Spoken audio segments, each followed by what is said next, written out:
એક ભારત શ્રેષ્ઠ ભારત એ નારો આપણે લગાવતા હોય, પણ જો ઘર ઘરની વચ્ચે બનતું ન હોય તો એ નારો ક્યાંક વ્યર્થ છે. સૌથી પહેલાં તો બે ભાઈઓ કુટુંબની વચ્ચે બનતું હોય ને તો એ કુટુંબને અન્ય પરિવારની સાથે બને. એ પરિવારને બનતું હોય ને તો ગામ પરિવારને બને. ગામને બનતું હોય ને તો તાલુકાની અંદર બધાને ભેગું થવાનું થાય.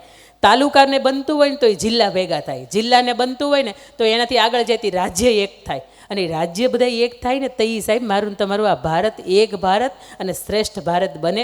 બાકી નારા લગાવે આવી રીતે ભારત ન બને. અને બીજું કેવું છે કે આ રજકણ હોય ને, જે તમારી મારી આંખની અંદર આપણે ક્યાંય પણ જાય ને ચશ્મા ન પહેર્યા હોય, તમે ટુ વ્હીલમાં જાઓ ને પડે ખટકે, એ રજકણનો સમુદાય ભેગો થાય ને તો માટી બને. આ માટીનો સમુદાય ભેગો થાય ને તો ઢેફું બને. આ ઢેફાનો સમુદાય ભેગો થાય ને તો ઈંટ બને, મજબૂત ઈંટ બને. ઢેફું તો તમે ભાંગો તો હજી મારો તો ભાંગીએ જાય, પણ એનો સમુદાય ભેગો થાય ને તપે એટલે ઈંટ બને. અને ઈંટ, પથ્થર, ઈંટ, સિમેન્ટ અને પાણી, આ ત્રણનો સમુદાય ભેગો થાય એટલે દિવાલ બને. અને આ ચાર દિવાલ, ઉપર માથે છત અને નીચે ભોંયતળિયું, આટલું ભેગું થાય ને તો હજી એ મકાન જ બન્યો. અને એની અંદરનો ચારે બાજુના ખૂણા તમે શણગારો તોય હજી મકાન જ બને. પણ એ ચારે ચાર દિવાલ, એની અંદર જો પ્રેમ, લાગણી, હૂંફ અને સંવેદનાનું તત્વ ઉમેરાય ને સાહેબ, તો ઘર બને. અને તમારું ને મારું ઘર છે, આપણા મકાન નથી. આપણને ગવર્મેન્ટ કદાચ સહયોગ કરે તો મકાન થાય, મકાનના ભાગલા પડે, પણ ઘરના ભાગલા ન પડે. કારણ કે ઘર છે ને ત્યાં પ્રેમ છે, પ્રેરણા છે, પ્રોત્સાહન છે, સંપ છે, સંગઠન છે અને સંવેદના છે. ઘરની અંદર ચાર દિવાલ એટલે એવી દિવાલ હોય કે એક બાજુની દિવાલ એટલે મજબૂત ભાઈ ઊભો હોય કે ગમે એમ થાય મારા ઘરને હું ભાંગવા નહીં દઉં. એક બાજુની દિવાલ હોય પત્ની હોય, ઘરની સ્ત્રી હોય, એવું કહેતી હોય કે ગમે એમ થાય હું જુદું પડવા નહીં દઉં. એક બાજુની દિવાલ હોય એની અંદર આપણા રાષ્ટ્રનું યુવાધન કહી શકાય એવા દીકરા અને દીકરીઓ હોય. યુવાધન સંપત્તિ આપણી કહેવાય. પ્રમુખ સ્વામી મહારાજ એવું કહે છે કે તમારી સંતતિ ને સંપત્તિ છે ને એને સાચવવાનો હવે સમય છે.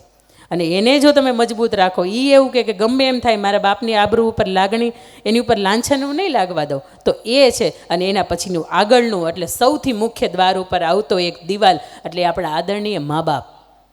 એણે સાચવી રાખ્યા છે આપણને. ઘણી કટોકટીની સમય આવ્યા હતા, ઘણા સાહેબ દુષ્કાળ આવ્યા હતા, પણ એ ભૂખ્યા રહ્યા અને એણે આપણને જમાડ્યા હતા. ઘણી છત એવી હતી કે સાહેબ ત્યાં ટાઢું હતું, જ્યાં ગરમી હતી, તેમ છતાં એણે ગરમી વેઠી હતી, એ ઠંડી વેઠી હતી અને એના ખોળાની અંદર હૂંફ આપણને આપી હતી. એટલા માટે આપણે આજે સમાજની વચ્ચે કંઈક પ્રતિષ્ઠિત લોકોની વચ્ચે આપણે સ્થાન પામી શક્યા છીએ. અને એનાથી આગળ એમ કહેવાય કે કોઈ પણ વ્યક્તિની સાથે તમારો સંબંધ તૂટી જાય, પણ એ વ્યક્તિ ને તમારી વચ્ચેની અંગત વાતો હોય ને એને તમે આજીવન સાચવી રાખો, તમારા પેટની અંદર આજીવન પડી રહે, તો એને આપણી અંદર રહેલી ખાનદાની કહેવાય.